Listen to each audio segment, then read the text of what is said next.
Kwa maana sasa hivi ukiongea ukweli kama hapa, wapo ambao watarusha huko na nitaambiwa natukana viongozi wa serikali.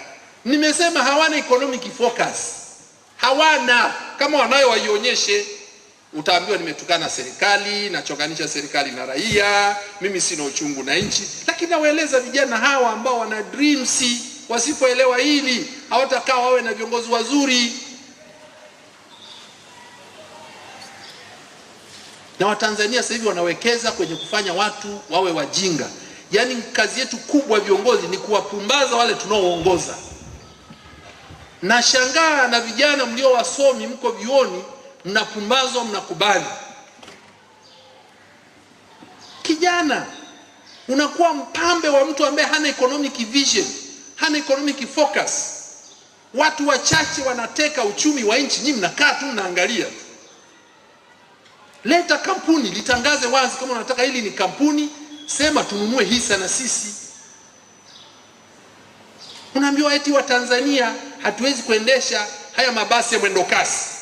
Nyinyi vijana wenye critical thinking skills, sisi hatuna uwezo kuendesha mabasi ya mwendo kasi. Mbona daladala baba zenu wanazo wanaziendesha? Tofauti ya daladala ya baba yako inayopita hapa na hili basi inayopita mwendo kasi iko wapi? Matairi manne, lami ile imejengwa na serikali.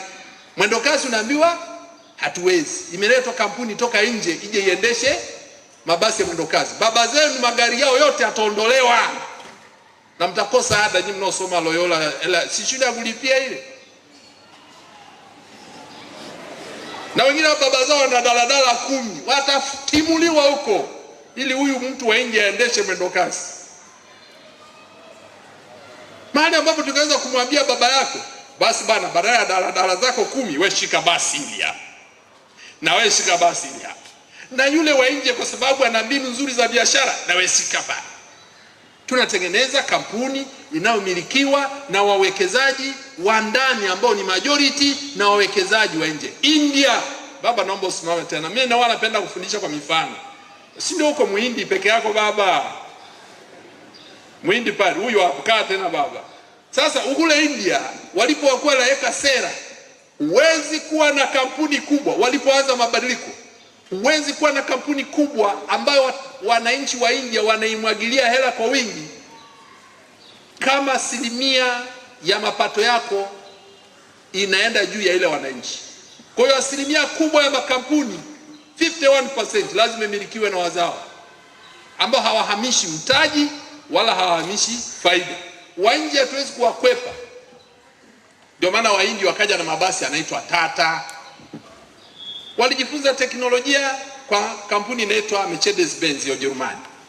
Lakini 1% kubwa ya shares kwenye Tata ilikuwa ni Wahindi, raia na serikali na nani, alafu yule wa nje ndio alipewa ile sehemu ndogo. Kwa sababu hamna critical thinking skills. Sasa hivi kila mtu hapa anatumia WhatsApp, anapiga simu. Nje ya kile tunacholipa kwa mamlaka yetu ya mapato TRA, hela nyingi Mtanzania gani mwenzetu anazo anazichukua pale? Fuatilieni. Nani mwenye hisa nyingi? Fuatilieni. Lakini ukienda Kenya, Safaricom 22% ya umiliki. Pamoja kwamba teknolojia na nini iko kwa yule aliyekuja Vodafone kutoka Uingereza, si kutoka wapi, lakini 22%, 11% kama sikosei iko kwa raia. 11% nyingine au 10 iko kwa serikali. Kwa hiyo hata tulipe kiasi gani, wakati biashara ya kupiga simu kila raia anachangia, kuna hela inabaki ndani ya nchi. Kwa sababu Mtanzania mwenzako akishashika uchumi, mtaji wake unabaki ndani ya nchi. Utakuta hela zake ziko pale. Hawezi kuhamisha hela akazipeleka Uingereza. Ukienda Marekani, matajiri wazawa ndio wanaoikopesha serikali. Na huwezi kuhamisha hela za serikali sikufuatie. Lakini matajiri wa Tanzania Anayechimba mgodi wa Barrick ni nani? Kutoka Canada na wapi na wapi. Ukiongea unaambia nenda kwenye stock exchange Uingereza kanunue hisa. Majibu rahisi tu. Hoteli kubwa za kitalii kwenye mbuga kubwa za wanyama, mpaka mwaka 2011 hakuna Mtanzania hata moja aliyekuwa na mbuga za wanyama na aliyekuwa na hoteli kwenye mbuga za wanyama. Zilizokuwepo za Watanzania tukasema tuwezi kuziendesha, tukazibinafsisha, tukawapa watu wazimiliki kwa miaka 25 singapi.